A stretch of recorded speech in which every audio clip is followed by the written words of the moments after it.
Hey, Elio is the most recent Pixar movie that came out, and uh, right off the bat, I mean, I watch Pixar movies when they come out in theaters, so I have to say I did enjoy Elio. I think simply going to the movie theaters and just, enjoying something that, you can watch, in childhood is really amazing. But I think as much as I enjoyed Elio, I would have to, maybe right off the bat, I'll come out and say that I'll give it like a 7 out of 10.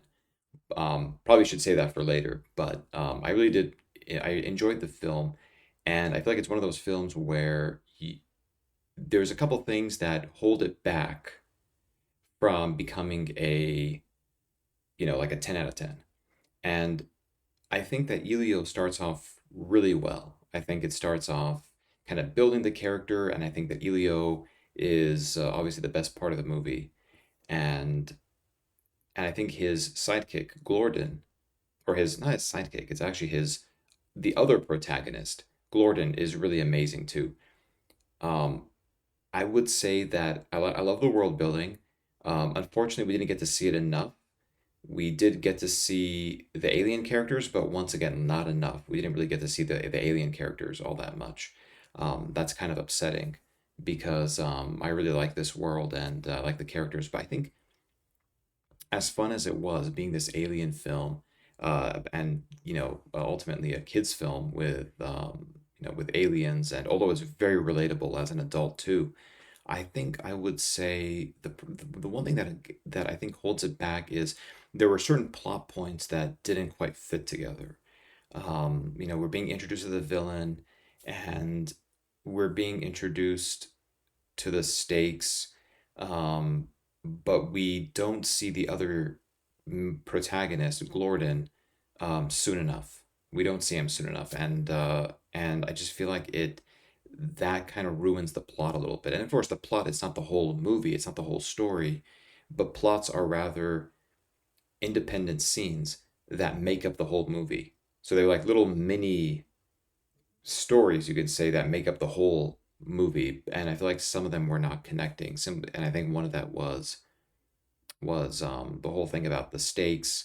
The villain, kind of comes and just starts, like threatening the diplomats, and I feel like it just kind of came out of nowhere. I feel like we should have been introduced to the villain. We should have seen the villain a lot more.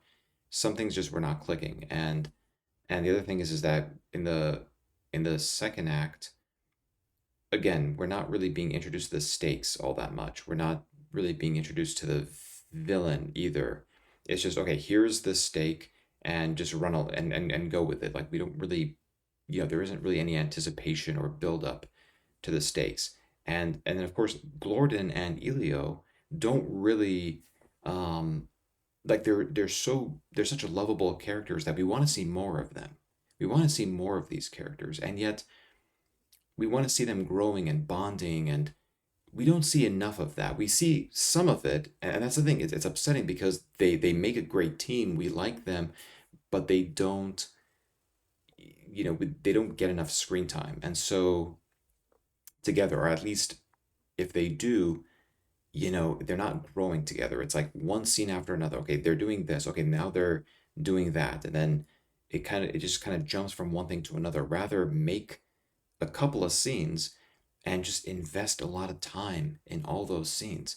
It's just okay, one thing to another. You have a good scene, and then you have this, and then the next scene is just goes by really quickly. Then it's all music and having fun, and it's like there's not enough growing, and French, and there is this wonderful friendship, but there isn't this growing, and learning from one another, right? Because when you think about Woody and Buzz, or when you think about Marlin and Dory from Finding Nemo, um, they're really connecting. Like they are opposites, but there's so much screen time for them in the second act, and there's so much investment too in their adventure, and we didn't see enough of that with Elio and Glorden. I think that was the very upsetting part.